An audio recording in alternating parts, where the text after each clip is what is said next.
Uma produção Domínio Público Audiolivros de Arthur Conan Doyle, Sherlock Holmes, em A Liga dos Cabeças Vermelhas.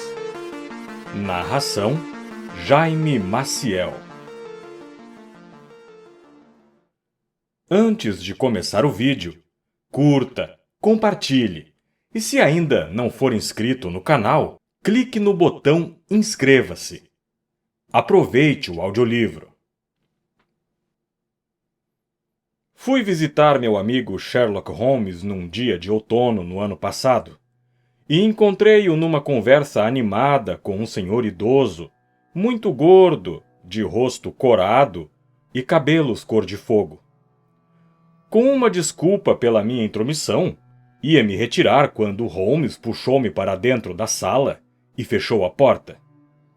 Não poderia ter vindo em hora melhor, meu caro Watson, disse cordialmente. Pensei que estivesse ocupado. E estou muito ocupado. Então posso esperar na sala ao lado? De modo algum. Este cavalheiro, Sr. Wilson, tem sido meu companheiro e assistente em muitos dos meus casos de maior sucesso, e não tenho dúvida de que será muito útil no seu também. O cavalheiro gordo ergueu-se em sua cadeira e cumprimentou-me ligeiramente com a cabeça, lançando um rápido olhar curioso com seus olhinhos rodeados de gordura. Experimente o sofá, disse Holmes, voltando à sua poltrona e juntando as pontas dos dedos, como costumava fazer quando avaliava um problema. Sei, meu caro Watson, que você também gosta de tudo o que é bizarro, e fora das convenções e da rotina, demonstrou sua apreciação por meio do entusiasmo com que relatou, e, se me perdoa, até embelezou tantas aventuras minhas. Seus casos realmente têm sido muito interessantes para mim, observei.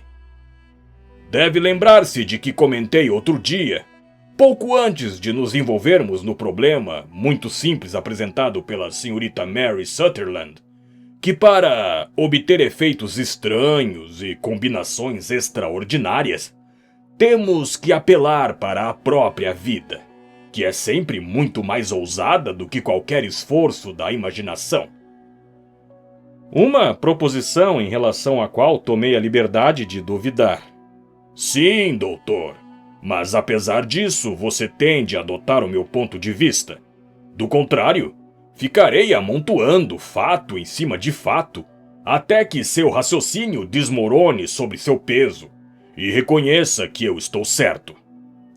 Bem, o Sr. James Wilson, aqui presente, teve a bondade de vir ver-me esta manhã e começar uma narrativa que promete ser das mais singulares que ouvi nos últimos tempos. Já me ouviu comentar que as coisas mais estranhas estão quase sempre ligadas não aos grandes, mas aos menores crimes. E às vezes, na verdade, há dúvida de que algum crime tenha sido realmente cometido. Pelo que vi até agora, é impossível dizer se este caso é ou não um exemplo de crime.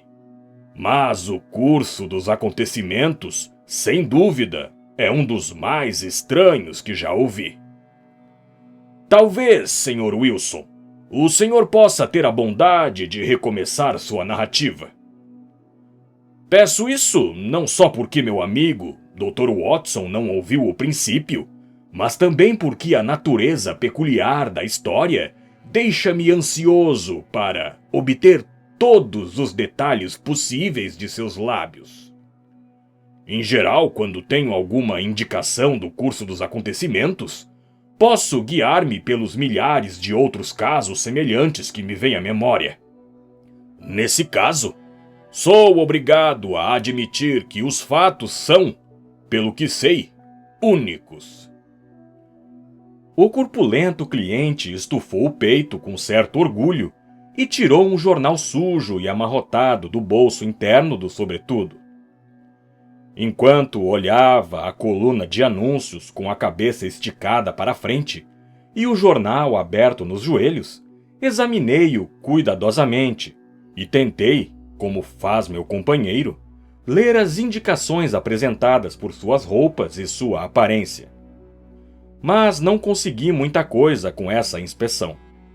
Nosso visitante parecia um comerciante inglês comum, obeso, pomposo e lerdo. Usava calças cinzentas quadriculadas meio largas, um paletó preto não muito limpo, aberto, e um colete com uma corrente de metal amarelo com um pedaço quadrado de metal pendurado como ornamento. Um chapéu gasto e um sobretudo marrom desbotado com gola de veludo enrugado repousavam em uma cadeira ao seu lado. Por mais que olhasse, não havia nada de especial sobre o homem, exceto os cabelos vermelhos flamejantes e uma expressão de profundo desgosto e descontentamento em seu rosto. Sherlock Holmes percebeu o que eu fazia e sacudiu a cabeça com um sorriso quando notou meu olhar inquisitivo. Além dos fatos óbvios de que, em alguma ocasião, ele fez trabalhos braçais, que cheira a rapé, que pertence à maçonaria, que esteve na China e que tem escrito muito ultimamente, não posso deduzir nada mais. O Sr. James Wilson ergueu-se um pouco da cadeira, com o indicador no jornal e os olhos fixos em meu companheiro. Como, em nome dos céus, o senhor sabe de tudo isso, Sr. Holmes? Perguntou. Como sabe, por exemplo, que fiz trabalhos braçais? É verdade. Comecei como carpinteiro de bordo. Suas mãos, meu caro senhor. Sua mão direita é bem maior que a esquerda. Trabalhou com ela e os músculos são mais desenvolvidos. Bem, o rapé, então, e a maçonaria? Não insultarei sua inteligência contando como deduzi isso, especialmente porque, contra as regras rígidas de sua ordem, o senhor usa um arco e um compasso no alfinete de gravata. Ah, sim, esqueci disso. E quanto ao negócio de escrever? O que mais poderia significar um punho direito tão lustroso e a manga esquerda gasta perto do cotovelo, onde o senhor a apoia na mesa?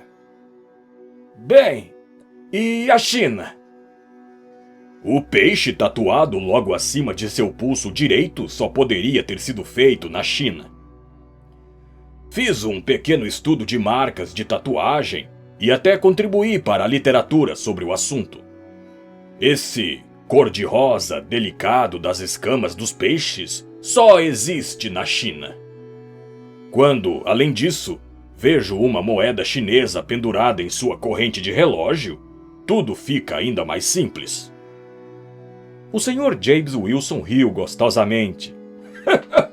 Ora, disse. No início pensei que era uma verdadeira façanha mental, mas estou vendo que é tudo muito fácil. Estou começando a acreditar, Watson, disse Holmes, que é um erro eu explicar. Omne ignotum pro magnífico, você sabe, e a minha pobre reputação ficará arrasada se eu continuar a ser tão franco.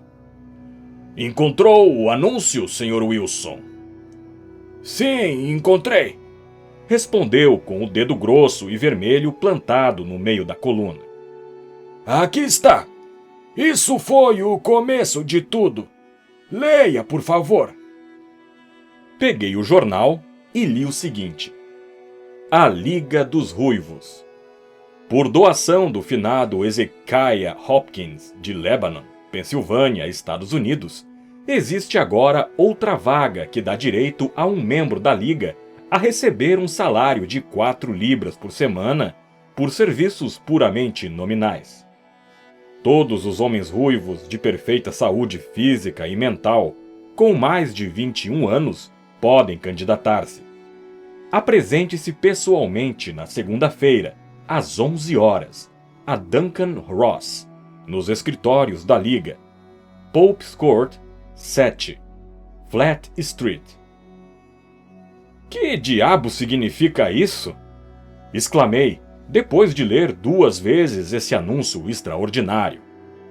Holmes deu uma risadinha e remexeu-se na cadeira, como era seu hábito quando achava algo muito engraçado. É um pouco fora do comum, não é? Comentou. E agora, Sr. Wilson, comece a falar e conte tudo sobre si mesmo. Sua família e o efeito que esse anúncio teve em sua vida. Primeiro, doutor, anote o nome do jornal e a data. É The Morning Chronicle, de 27 de abril de 1890. 2 meses atrás. Muito bem. E agora, Sr. Wilson? Bem, como eu estava lhe contando, Sr. Sherlock Holmes, disse James Wilson, enxugando a testa. Tenho uma pequena loja de penhores na Praça Coburg, perto do centro. Não é muito grande e nos últimos anos só deu para viver. Antigamente eu tinha 2 ajudantes, mas agora só tenho 1. E seria um problema pagar seu ordenado, mas ele concordou em ganhar só a metade, para aprender o negócio. Como se chama esse rapaz tão prestativo? Perguntou Sherlock Holmes. Seu nome é Vincent Spaulding. E não é nenhum rapaz. É difícil dizer quantos anos tem. Não poderia querer um assistente melhor, Sr. Holmes. E sei muito bem que ele poderia estar numa situação muito melhor e ganhar o dobro do que lhe pago. Mas, afinal de contas, se está satisfeito, por que botar ideias na cabeça dele? Realmente? Por quê? O senhor é um felizardo por ter um empregado que aceita ganhar um salário abaixo do mercado. Não é uma experiência muito comum nos dias de hoje. Acho que seu assistente é tão notável quanto esse anúncio. Ah, ele tem seus defeitos também, continuou o Sr. Wilson. Nunca vi um sujeito tão louco por fotografia. Agarrado com a máquina quando devia estar melhorando seus conhecimentos. E depois se afundando no porão para revelar fotografias, como um coelho em sua toca. É seu maior defeito, mas de modo geral é um bom empregado. Não tem vícios. Continua trabalhando com o senhor? Sim, senhor. Ele e uma moça de 14 anos que cozinha um pouco e faz a limpeza. É só o que tenho em casa, pois sou viúvo e nunca tive família. Vivemos muito pacatamente, os 3. Mantemos a casa, pagamos as contas e nada mais. A primeira coisa que nos abalou foi esse anúncio. Spaulding entrou no escritório exatamente há 8 semanas, com esse jornal na mão, e disse: daria tudo para ser ruivo, Sr. Wilson. Por quê? Perguntei. Ora, disse, há outra vaga na Liga dos Ruivos. Vale uma pequena fortuna para quem a ocupar, e parece que há mais vagas do que candidatos. E os membros do conselho estão atropelados, sem saber o que fazer com o dinheiro. Se pudesse mudar a cor dos cabelos, aqui está um ninho maravilhoso prontinho para mim. Mas de que se trata, então? Perguntei. Sabe, Sr. Holmes, sou um homem muito caseiro, e como meus negócios vêm a mim e não preciso sair à procura deles, às vezes passo semanas a fio sem pôr o pé na rua. Por isso, não sei o que está acontecendo lá fora e sempre gosto de ouvir as notícias. Nunca ouviu falar da Liga dos Ruivos? Ele perguntou, de olhos esbugalhados. Nunca. Estou surpreso, pois o senhor poderia ser candidato a uma das vagas. E quanto vale uma vaga? Perguntei. Oh, somente umas 200 libras por ano, mas o trabalho é leve e não ia interferir nas outras ocupações. Bem, isso me fez prestar atenção, pois os negócios não têm sido muito bons nos últimos anos e esse dinheiro extra viria a calhar. Conte-me tudo o que sabe sobre isso, eu disse. Bem, ele continuou, mostrando o anúncio para mim. Pode ver aqui que há uma vaga na liga. E aqui está o endereço onde deve ir para obter maiores detalhes.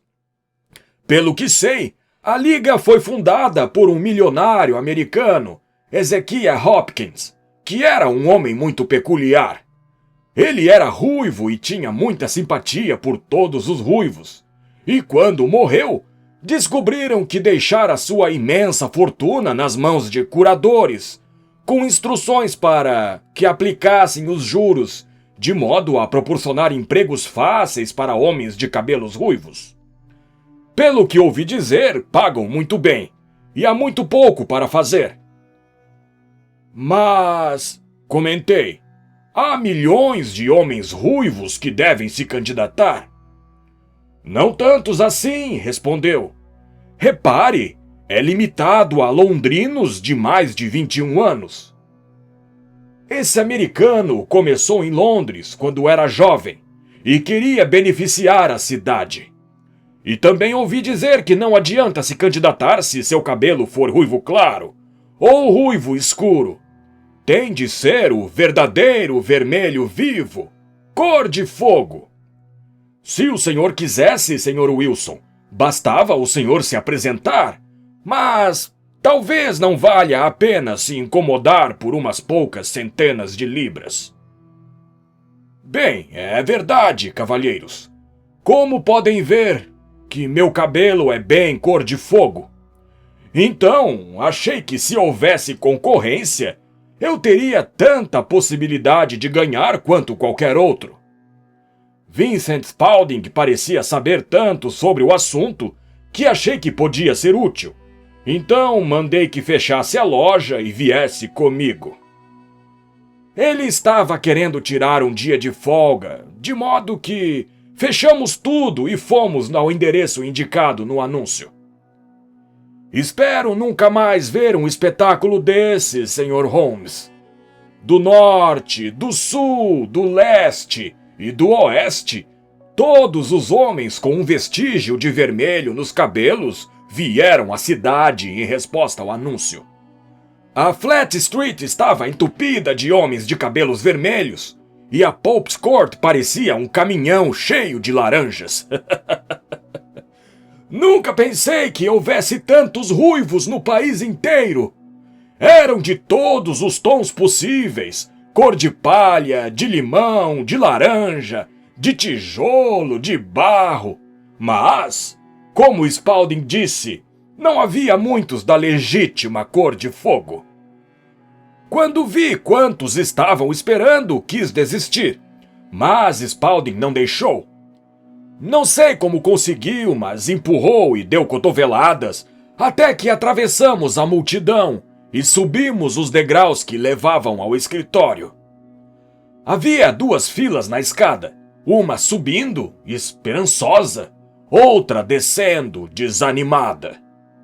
Metemo-nos no meio e logo chegamos ao escritório. Sua experiência foi muito interessante, comentou Holmes, quando seu cliente parou e refrescou a memória com uma generosa pitada de rapé. Por favor, continue sua narrativa. O escritório tinha apenas 2 cadeiras de madeira e uma mesa de pinho, atrás da qual estava sentado um homenzinho de cabelos ainda mais vermelhos que os meus. Dizia algumas palavras a cada candidato que se aproximava e sempre conseguia encontrar alguma coisa errada que os desqualificava. Obter uma vaga não parecia ser assim tão fácil. Mas quando chegou a nossa vez, o homenzinho foi mais benevolente comigo do que com os outros e fechou a porta quando entramos, para termos alguma privacidade. Este é o Sr. James Wilson, disse meu assistente, que deseja ocupar uma vaga na liga. Muito apropriado, respondeu o outro. Tem todos os requisitos. Não me lembro de ter visto outro assim. Deu um passo para trás, inclinou a cabeça e observou meu cabelo até eu ficar encabulado. De repente, avançou, segurou a minha mão e me congratulou pelo meu sucesso. Seria uma injustiça hesitar, disse ele. Mas vai me perdoar. Tenho certeza por tomar uma precaução óbvia. Dizendo isso, segurou meus cabelos com ambas as mãos e puxou até eu gritar de dor. Meus olhos estão cheios de lágrimas, disse, me soltando. Tudo está como deveria ser. Mas precisamos ter cuidado, pois já fomos enganados 2 vezes com perucas e com tinta. Eu poderia contar-lhes histórias que os deixariam desiludidos com a natureza humana. Foi até a janela e gritou em voz alta que a vaga havia sido preenchida. As exclamações de desapontamento subiram até nós, e a multidão se dispersou em direções diferentes, até que não restou mais nenhum ruivo, a não ser o gerente e eu. Meu nome, disse ele, é Duncan Ross, e sou um dos beneficiários do fundo deixado por nosso nobre benfeitor. O senhor é casado, Sr. Wilson? Tem família? Respondi que não. Ah, disse, muito sério. Isso é mal, muito mal. Sinto muito ouvi-lo dizer isso. O fundo é naturalmente para a propagação dos ruivos, assim como para sua manutenção. É extremamente lamentável que seja solteiro. Fiquei triste com isso, Sr. Holmes, pois pensei que não ia conseguir a vaga. Mas depois de pensar alguns minutos, ele disse que não fazia mal. Se fosse outra pessoa, disse, isso poderia ser fatal. Mas devemos fazer uma concessão considerando a cor de seus cabelos. Quando poderá assumir seu cargo? Bem, é um pouco difícil porque tenho o meu negócio, respondi. Agora não se preocupe, Sr. Wilson, disse Vincent Spaulding. Posso tomar conta disso para o senhor. Qual seria o horário? Perguntei. Das 10 às 14 horas. O negócio de penhores, Sr. Holmes, funciona muito mais à noite, principalmente às quintas e sextas, perto do dia do pagamento. Portanto, seria conveniente para mim ganhar alguma coisa durante as manhãs. Além disso, eu sabia que meu assistente era bom e que poderia resolver qualquer problema que surgisse. Isso me convém, disse. E quanto ao pagamento? 4 libras por semana. E o trabalho? É puramente nominal. O que chama de puramente nominal? Bem, tem de estar no escritório, ou pelo menos no prédio o tempo todo. Se sair, perde seu cargo para sempre. O testamento é muito claro nesse ponto. Não preencherá as condições se se ausentar do prédio nesse período. São apenas 4 horas por dia e eu não pensaria em sair, respondi. Nenhuma desculpa será aceita, disse o Sr. Duncan Ross. Nem doença, nem negócios, nem qualquer outra coisa. Tem de ficar aqui ou perde seu cargo. E o trabalho? É copiar a Enciclopédia Britânica. O primeiro volume está ali. O senhor fornece tinta, canetas e papel, e nós fornecemos essa mesa e cadeira. Pode começar amanhã? Certamente, respondi. Então, até logo, Sr. James Wilson, e deixe-me cumprimentá-lo mais uma vez pela posição importante que teve a sorte de conseguir. Levou-me até a porta e fui para casa com meu assistente, sem saber o que dizer ou fazer, de tão contente que eu estava com minha sorte. Pensei no assunto o dia inteiro e à noite estava deprimido, porque me convenci de que tudo isso devia ser uma grande fraude, embora não pudesse imaginar qual motivo. Parecia totalmente impossível que alguém tivesse feito tal testamento e que pagassem essa quantia apenas para copiar a enciclopédia britânica. Vincent Spalding fez tudo para me animar, mas na hora de dormir eu tinha decidido cancelar tudo. Entretanto, de manhã resolvi que ia dar uma olhada de qualquer modo e comprei um vidrinho de tinta e uma pena, 7 folhas de papel ao maço e fui para o Pope's Court. Para a minha surpresa, tudo estava certinho. A mesa estava pronta para mim e o Sr. Duncan Ross estava lá para me ver começar a trabalhar. Deixou-me na letra A e saiu, mas voltava de vez em quando para ver como eu estava indo.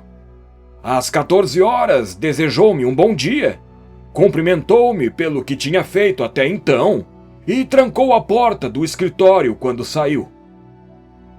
Isso continuou por vários dias.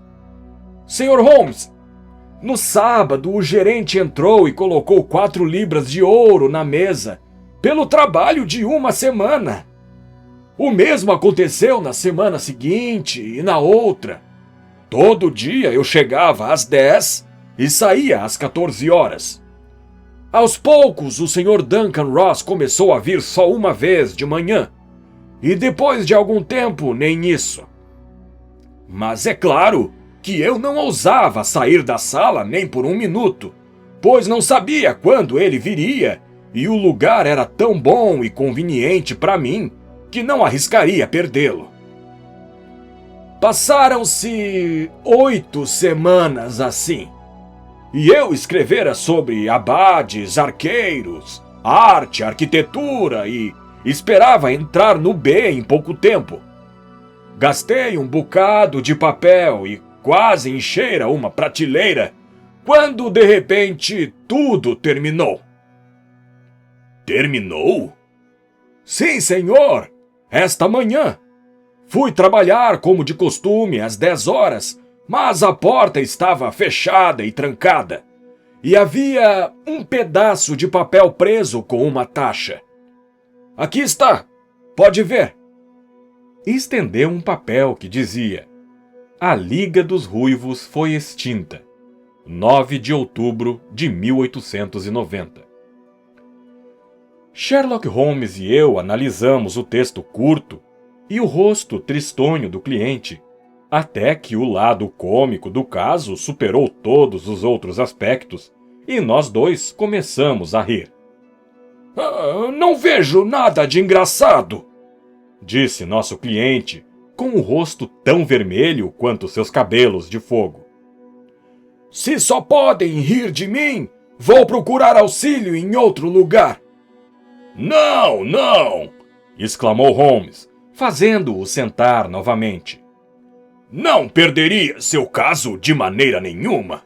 É maravilhosamente original. Mas me perdoe se disser que há alguma coisa um pouquinho engraçada em tudo isso. Diga-me, o que fez quando viu o papel na porta? Fiquei estatelado, senhor. Não sabia o que fazer. Perguntei nas salas ao lado, mas ninguém sabia de nada. Finalmente, fui procurar o senhorio. É um contador que mora no andar térreo. E perguntei se podia me dizer o que tinha acontecido com a Liga dos Ruivos. Ele disse que nunca ouvira falar disso. Então, perguntei quem era o Sr. Duncan Ross. Respondeu que não conhecia o nome. Bem, eu disse, o cavalheiro da sala número 4. Ora, o homem de cabelos vermelhos? Sim! Ah, respondeu. Seu nome era William Morris. Era um advogado e estava usando a sala temporariamente até seu escritório ficar pronto. Mudou-se ontem. Onde posso encontrá-lo? No seu novo endereço. Ele me deu, sim. Kings Edward Street, número 17, perto de St. Paul. Fui até lá, Sr. Holmes, mas quando cheguei, vi que era uma fábrica de rótulas artificiais e ninguém ali ouvira falar do Sr. William Morris ou do Sr. Duncan Ross. O que fez então? Perguntou Holmes. Fui para casa e pedi a opinião de meu assistente, mas ele não pôde me ajudar. Só disse que esperasse e talvez soubesse alguma coisa pelo correio. Mas isso não era suficiente, Sr. Holmes. Não queria perder esse cargo sem lutar. Por isso vim aqui procurar o senhor, pois sabia que dá conselhos a pessoas em apuros. E fez muito bem, disse Holmes. Seu caso é bastante original e terei muito prazer em estudá-lo. Pelo que me contou, acho possível que isso tenha consequências muito mais graves do que pode parecer. Já são bastante graves, exclamou o Sr. James Wilson. Perdi 4 libras por semana. No que lhe diz respeito, comentou Holmes, não acho que possa reclamar dessa extraordinária liga. Pelo contrário, o senhor ganhou umas 30 libras, além de ter aprendido alguma coisa copiando a letra A. Não perdeu nada. Não, senhor, mas quero descobrir quem são e qual era seu objetivo ao fazer essa brincadeira, se é que era brincadeira comigo. Custou bem caro a eles, exatamente 32 libras. Vamos tentar esclarecer isso, Sr. Wilson. Primeiro, deixe-me fazer-lhe umas perguntas. Esse seu assistente, que chamou sua atenção para o anúncio, quanto tempo está com o senhor? Naquela ocasião, mais ou menos 1 mês. Como o conheceu? Respondeu a um anúncio. Foi o único candidato? Não, havia uma dúzia. Por que o escolheu? Porque tinha boa vontade e seria barato. Pela metade do preço, na verdade. Sim. Como é esse Vincent Spaulding? Baixo, gorducho, de movimentos muito rápidos, rosto sem pelos, apesar de ter pelo menos 30 anos. Tem uma mancha branca de ácido na testa. Holmes empertigou-se na cadeira, visivelmente excitado. Foi o que pensei, disse. Por acaso notou se tem as orelhas furadas para brincos? Sim, senhor, ele disse que uma cigana fizera isso, quando ele ainda era criança. Disse Holmes, recostando-se, pensativo. Ainda está com o senhor? Ah, sim, acabei de deixá-lo. E seus negócios correram bem em sua ausência? Não posso me queixar. Nunca há muito movimento na parte da manhã. Muito bem, Sr. Wilson. Terei o prazer de lhe dar uma opinião sobre esse assunto dentro de 1 ou 2 dias. Hoje é sábado. Espero já ter chegado a uma conclusão na segunda-feira. Bem, Watson, disse Holmes, quando nosso visitante saiu. O que acha disso tudo? Não acho nada. Respondi com toda a franqueza. É um negócio muito misterioso. Em geral, comentou Holmes, quanto mais bizarra é a coisa, menos misteriosa ela é. Os crimes comuns é que são realmente difíceis, da mesma maneira que um rosto comum É o mais difícil de identificar. E o que vai fazer? Perguntei. Fumar? Respondeu.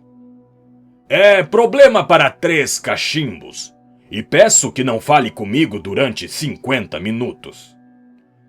Enroscou-se na cadeira, com os joelhos encostando no nariz adunco.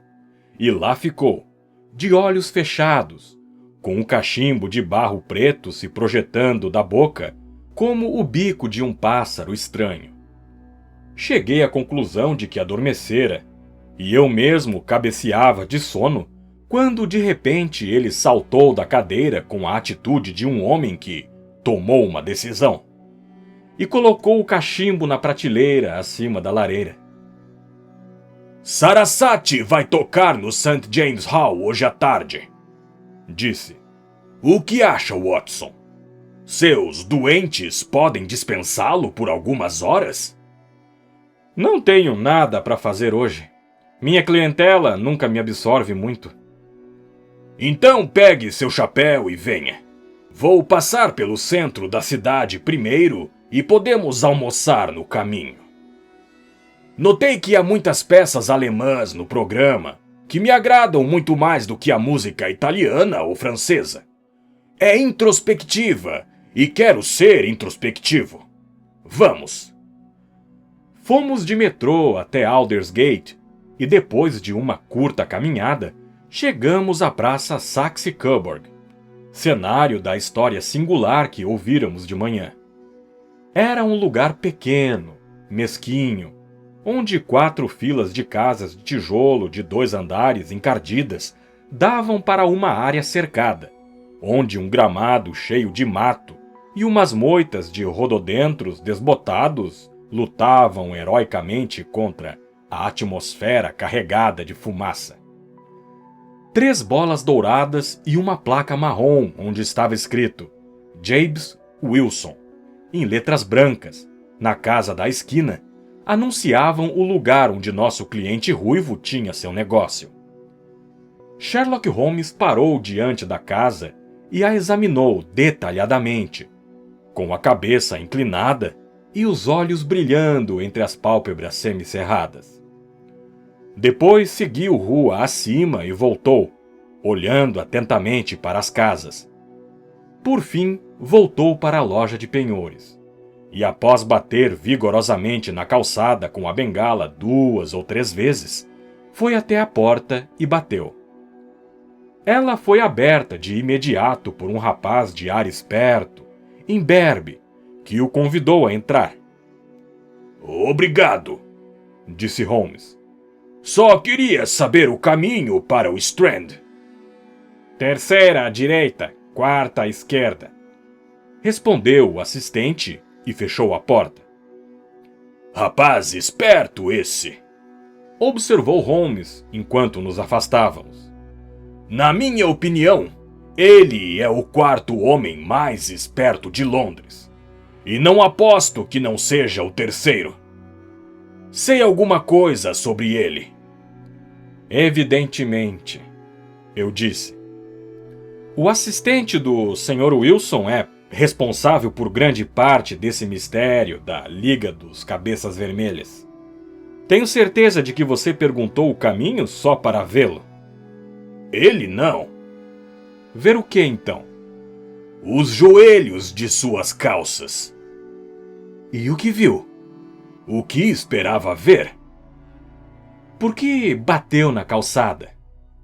Meu caro doutor, está na hora de observar, não de falar.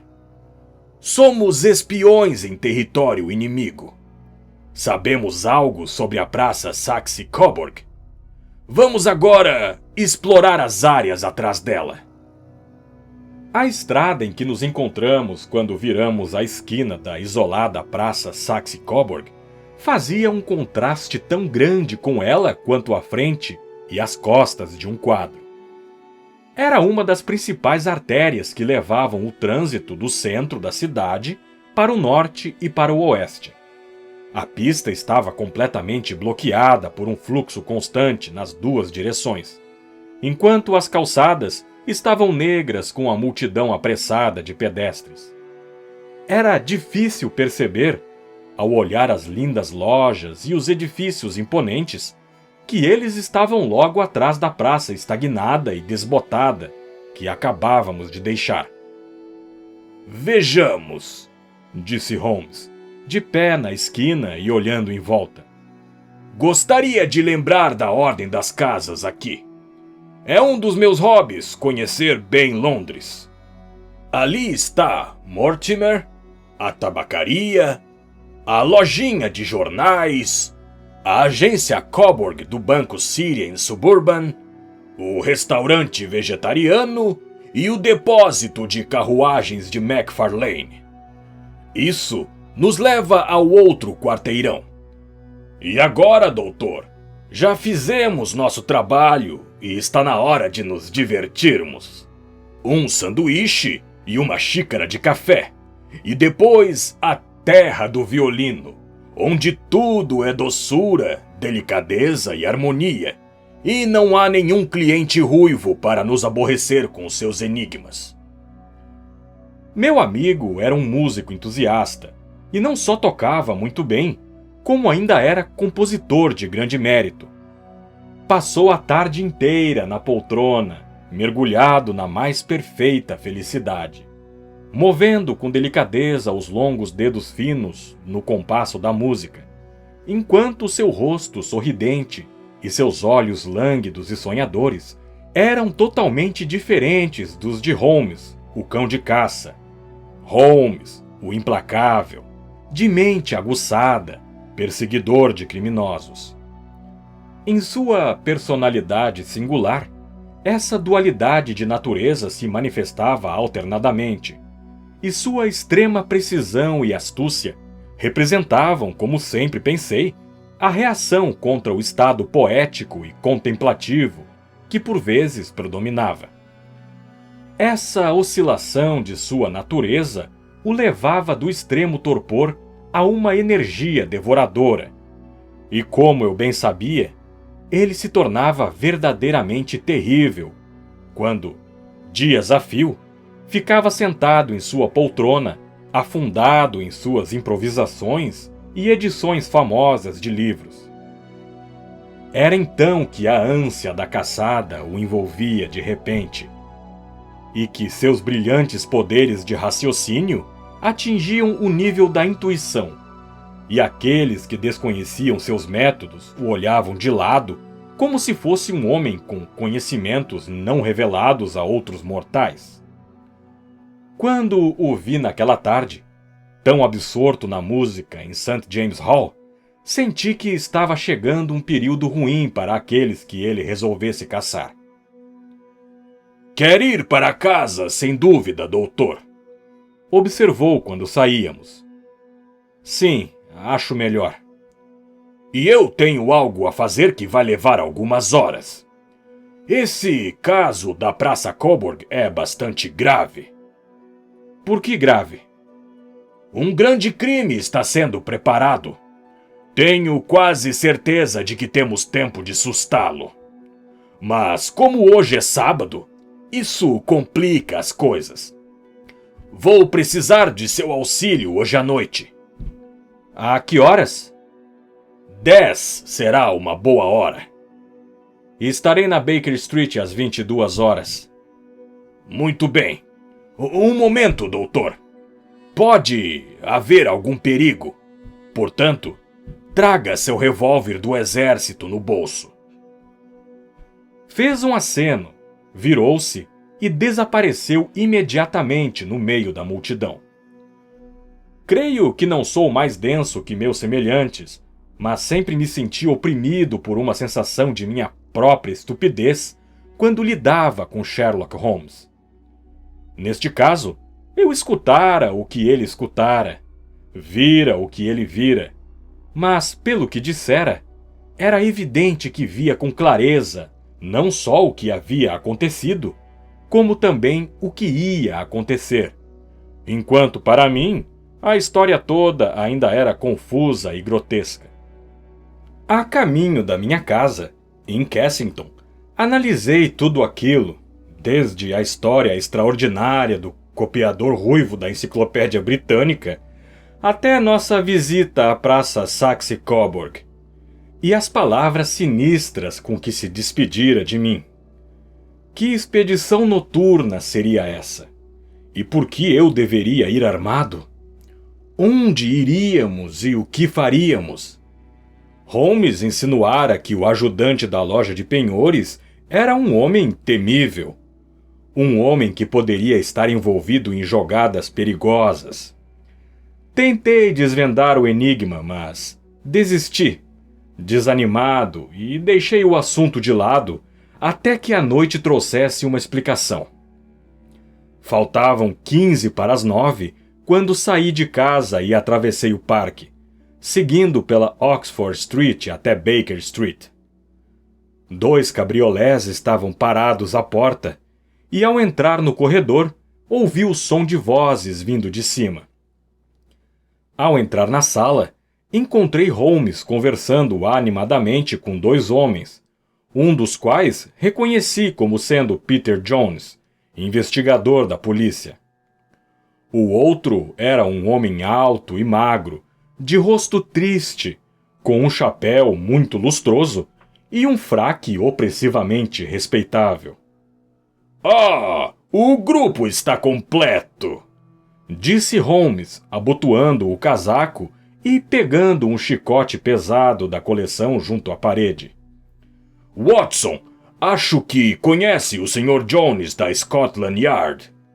Deixe-me apresentá-lo ao Sr. Merryweather, que será nosso companheiro na aventura desta noite.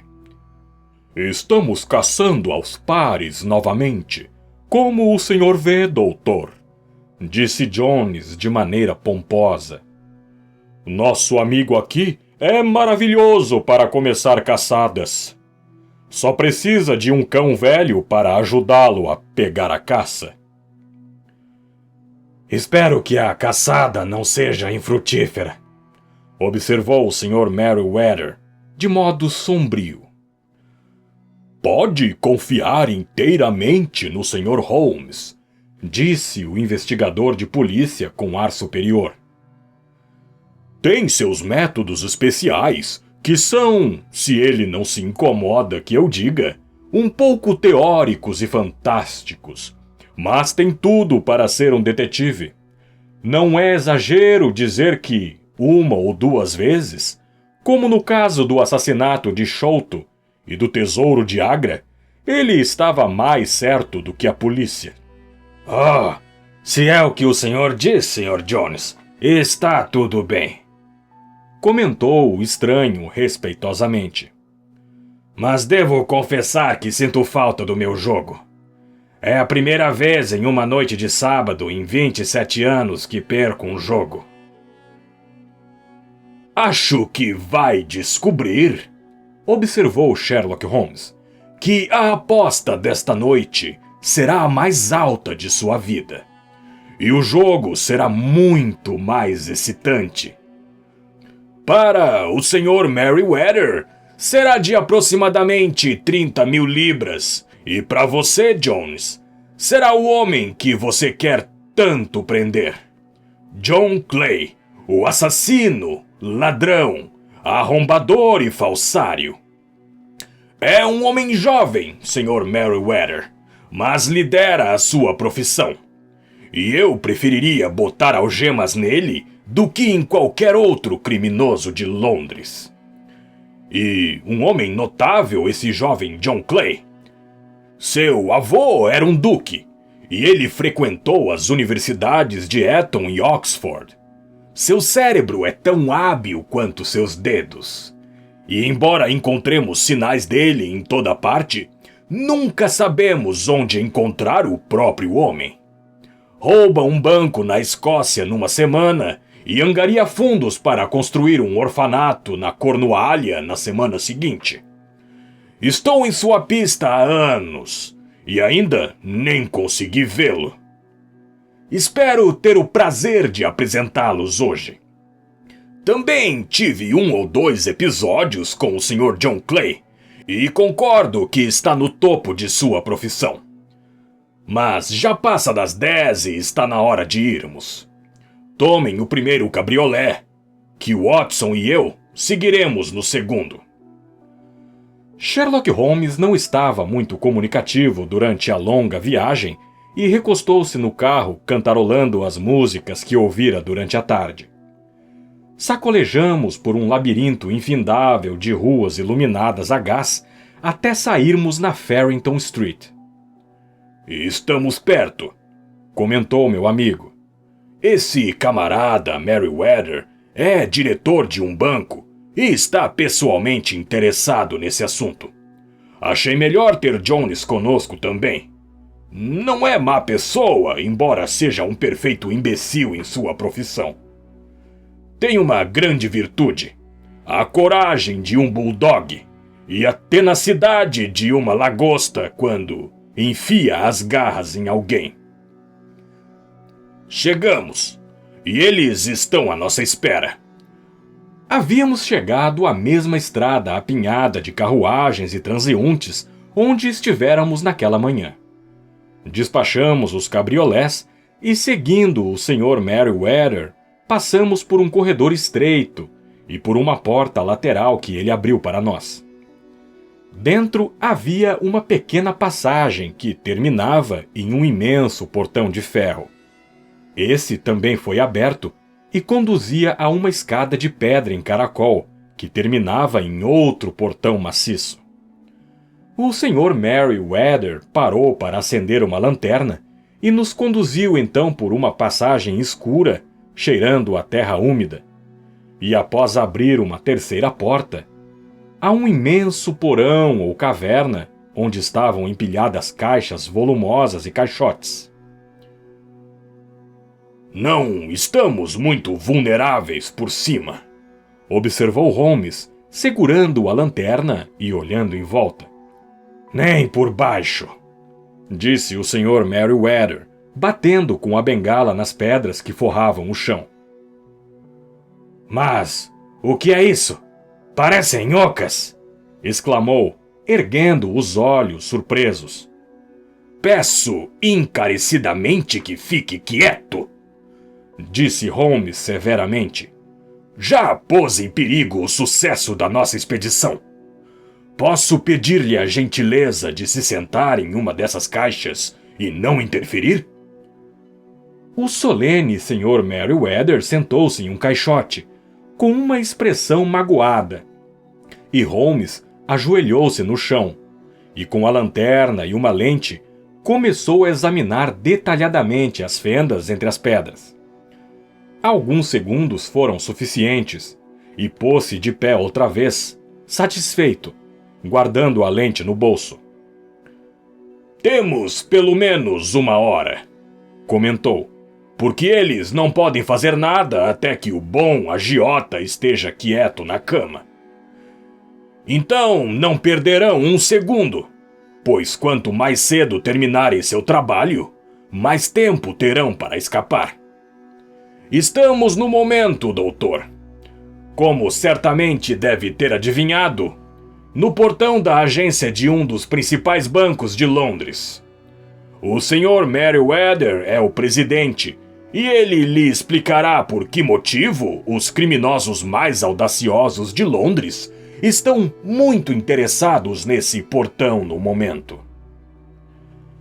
É nosso ouro francês, murmurou o presidente. Tivemos vários avisos de que poderia haver uma tentativa de assalto. Seu ouro francês? Sim. Há alguns meses tivemos oportunidade de aumentar nossas reservas e tomamos um empréstimo de 30.000 napoleões do Banco da França. É sabido que não tínhamos desempacotado o dinheiro e que ele continuava em nosso porão.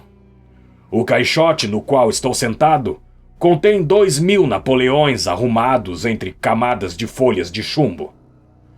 Nossa reserva de ouro é muito maior no momento do que é normal em uma única agência. E os diretores estavam muito receosos. E com razão, comentou Holmes. E agora está na hora de fazermos nossos planos. Espero que dentro de 1 hora as coisas se resolvam. Enquanto isso, Sr. Merryweather, devemos colocar um anteparo naquela lanterna escura. E ficar no escuro? Receio que sim. Trouxe um baralho comigo e pensei que, já que éramos 4, poderíamos jogar cartas. Mas vejo que os preparativos do inimigo estão tão adiantados que não podemos arriscar acendendo outra luz. E, em primeiro lugar, precisamos escolher nossas posições. São homens audaciosos, e embora tenhamos a vantagem da surpresa, podem nos fazer algum mal se não tivermos cuidado. Ficarei atrás dessa caixa e os senhores se escondam atrás daquelas. Quando eu jogar a luz em cima deles, fechem o círculo rapidamente. Se atirarem, Watson, não hesite em fazer fogo contra eles. Coloquei o revólver engatilhado sobre a caixa atrás da qual me escondi. Holmes escureceu a lanterna e nos deixou em completa escuridão. A mais negra que jamais vira. O cheiro de metal quente permanecia para nos lembrar que a luz continuava lá, pronta a ser revelada quando necessário. Para mim, com os nervos tensos de espera, havia algo deprimente no súbito negrume e no ar frio e úmido da caverna. Eles só têm uma saída, murmurou Holmes. Voltar pela casa para a Praça Saxe-Coburg. Espero que tenha feito o que lhe pedi, Jones. Um inspetor e 2 policiais estão à espera na porta da frente. Então, tapamos todos os buracos. E agora temos de ficar em silêncio e esperar. Como o tempo custou a passar. Quando comparamos impressões depois, fora só 1h15, mas me pareceu então que a noite já havia passado e a madrugada estava raiando acima de nós. As pernas e os braços me doíam, pois temia mudar de posição, e meus nervos estavam na maior tensão. Os ouvidos estavam tão aguçados que ouvia perfeitamente a respiração de meus companheiros, e chegava até a distinguir a inspiração mais pesada do corpulento Jones do tom fino e alto do presidente do banco. Do lugar onde eu estava, podia olhar por cima da caixa em direção ao chão. De repente, meus olhos vislumbraram o brilho de uma luz. A princípio era somente uma centelha no chão de pedra. Depois, aumentou até se tornar uma linha amarela, e então, sem nenhum ruído ou aviso, uma fenda pareceu se abrir e surgiu uma mão, muito branca, quase feminina, que apalpou o centro da pequena área iluminada. Por 1 minuto ou mais, a mão com seus dedos contorcidos projetou-se do chão. Depois retirou-se tão repentinamente quanto havia aparecido, e tudo voltou a ficar escuro, com exceção da única centelha que marcava a fenda entre as pedras. Esse desaparecimento, entretanto, foi apenas momentâneo. Com um som rasgante, uma das largas pedras brancas foi virada de lado e deixou um buraco quadrado escancarado, pelo qual jorrava a luz de uma lanterna. Na borda surgiu um rosto jovem, que olhou vivamente ao redor, e então, com uma das mãos em cada lado da abertura, foi se erguendo, até emergirem os ombros, a cintura e finalmente um joelho, que se apoiou na borda. Mais um instante e estava de pé junto ao buraco, e puxava um companheiro para cima, esguio e pequeno como ele próprio, com rosto pálido e cabelos cor de fogo. Tudo bem, murmurou. Você está com o formão e os sacos? Deus meu, pule, Art, pule, que eu me defendo. Sherlock Holmes saltara e segurara o intruso pelo colarinho. O outro mergulhou no buraco e ouviu o ruído de tecido se rasgando quando Jones agarrou-o pelo paletó. A luz brilhou, reluziu no cano de um revólver, mas o chicote de Holmes bateu no pulso do homem e a pistola caiu no chão de pedra. Não adianta, John Clay, disse Holmes calmamente. Você não tem a menor chance. Estou vendo, respondeu o outro, completamente senhor de si. Acho que meu companheiro está bem, embora você tenha ficado com a aba de seu casaco. Há 3 homens esperando por ele na porta, disse Holmes. Oh, é mesmo? Parece que tomou todas as providências necessárias. Devo cumprimentá-lo. E eu a você, respondeu Holmes. Sua ideia dos ruivos foi uma novidade e muito eficiente. Vai ver seu companheiro novamente daqui a pouco, disse Jones. Ele é mais rápido em descer por buracos do que eu.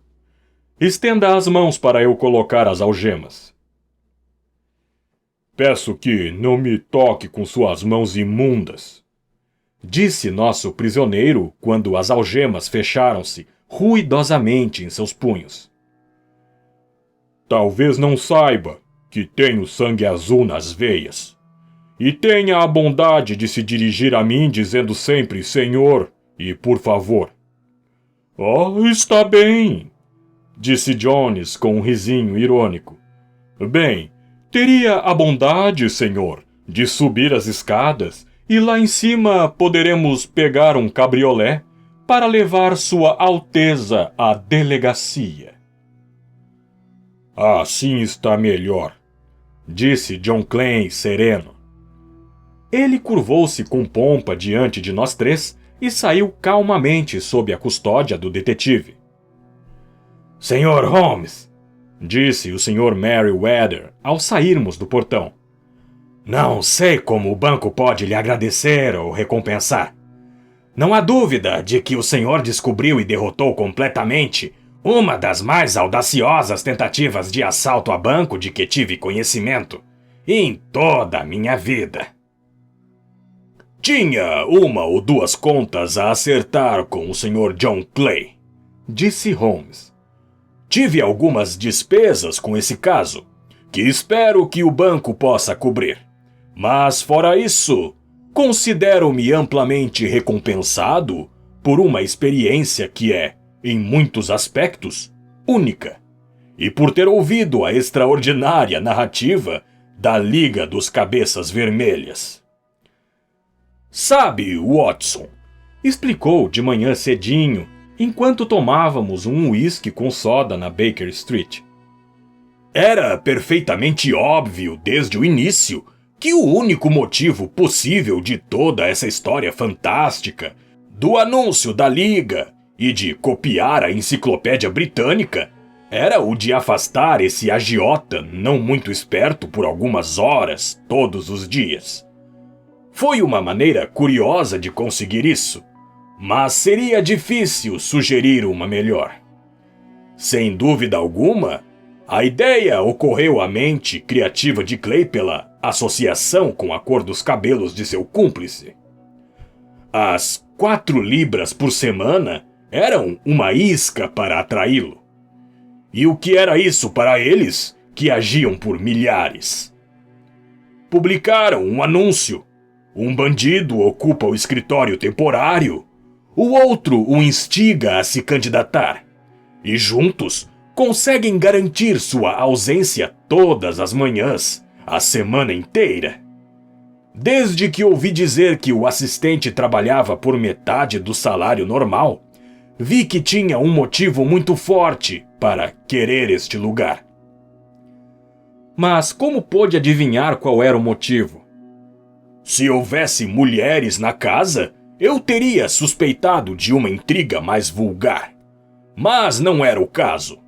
O negócio era pequeno e não havia na casa nada que justificasse preparativos tão elaborados e gastos tão grandes.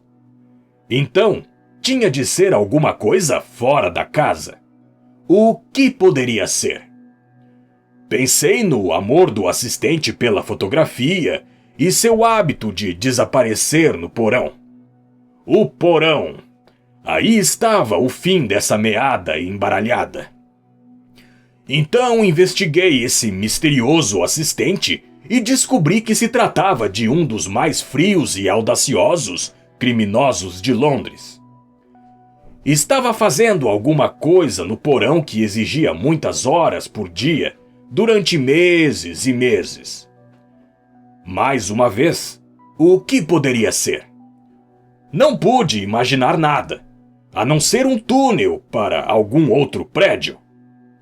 Estava nesse ponto das minhas deduções quando fomos visitar o local da ação. Surpreendi você quando bati na calçada com minha bengala. Estava verificando se o porão vinha até a frente da casa. Não vinha. Então toquei a campainha e, como esperava, o assistente atendeu. Tínhamos tido algumas escaramuças, mas nunca nos havíamos visto antes. Mal olhei para o seu rosto. Queria ver seus joelhos. Você mesmo deve ter observado como estavam gastos, amassados e manchados. Revelavam aquelas horas e horas de escavação.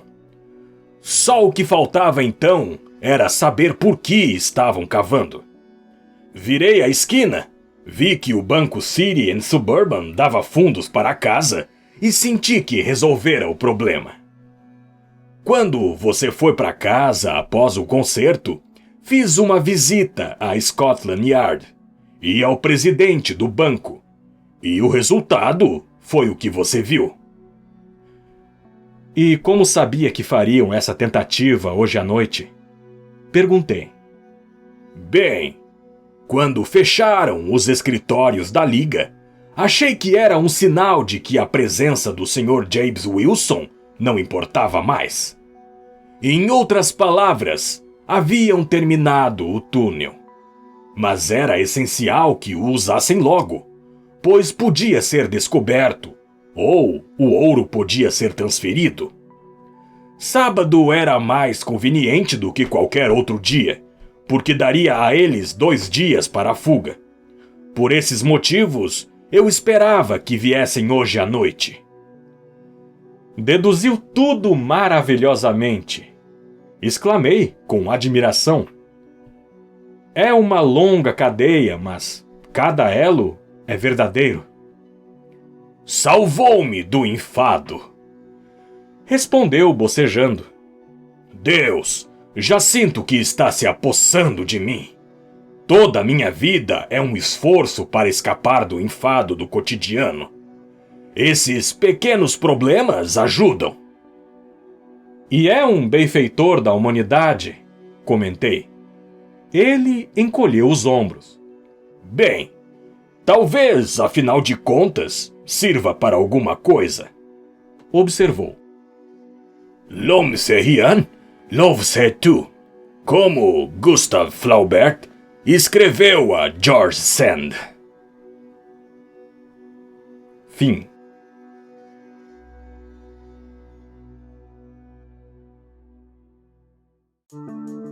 Se você gosta do conteúdo do canal e gostaria de contribuir, você pode fazer uma doação de qualquer valor através do botão Valeu ou se tornar um membro apoiador do canal a partir de R$ 1,99.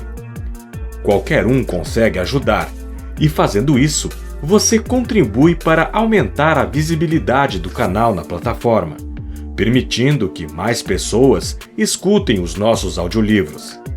E por falar em membros, gostaria de dar as boas-vindas aos novos membros do canal: Vapor Hammer, Rose Fiel, AMG Moraes e Adriana de la Cruz Ferreira.